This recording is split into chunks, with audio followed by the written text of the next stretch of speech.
মই মানে আইনছে পৰা বহুতখিনি মই সহায় পাইছোঁ, নিজেও ভাল পাইছোঁ। ধৰি লওক ৰাতি মোৰ টোপনি নমুখিনি কৰি লৈছোঁ দেই। আগতে মোৰ মানে ধৰি লওক হাৰ্টৰ প্ৰব্লেম নিচিনা ৰাতি টোপনি নধৰে, ভয় ভয় ভাৱ লাগে আৰু ভৰিকেইটা খুব টানি টানি ধৰে, বিষ হয়। মানে ৰাতি কিছু মালিচ কৰিব লাগে, মিঠাতেল দুবাৰ তিনিবাৰ টোপনি নধৰে।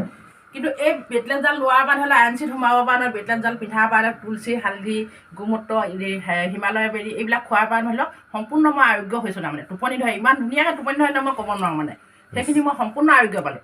পাই মেলি ধৰি লওক এখন মিটিং দিলোঁ হালধি বাৰীত, ৰাণা ছাৰ আহিছিলে। তেনেকৈ মিটিং কৰি পিনি ধৰি লওক আহিছোঁ। তেতিয়ালৈকে মোৰ ভণ্টিজনী তাৰমানে অসুখ হৈছে বুলি মই নাজানো।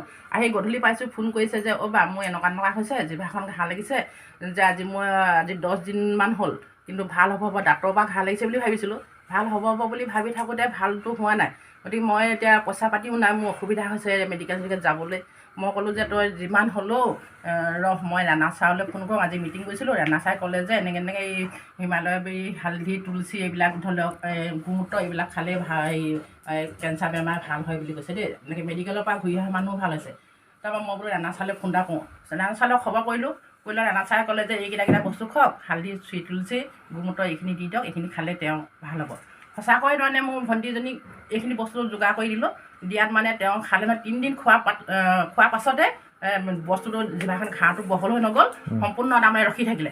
ৰখি পানি ইদিনাই সিদিনাকৈ ক্ৰমান্বয়ে মানে 4-5 দিনৰ ভিতৰত, এসপ্তাহৰ ভিতৰত সম্পূৰ্ণ তাৰমানে বস্তুটো অকণমান চাপ খাবলৈ আৰম্ভ কৰিলে। ফটোখন মোৰ ওচৰত আছে, মই দেখাই দিম। চাপ খাবলৈ আহিলে।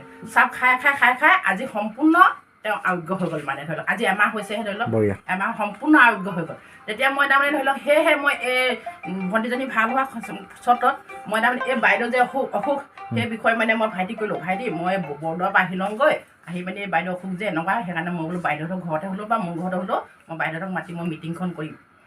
তাৰপৰা এতিয়া মিটিংখন হৈ গ'ল আৰু ফলত মানে ধৰি লওক এতিয়া বাইদেৱে এইখিনি খাই ভাল হ'ব বুলি মই ভাবিছোঁ। তাৰমানে ধৰি লওক এইবিলাক বস্তুটো আৰু এগৰাকী আছে, সেইগৰাকীকো মই তাৰমানে তেওঁক লগ কৰিব পৰা নাই।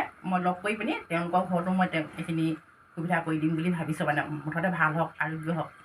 Thank you madam, thank U.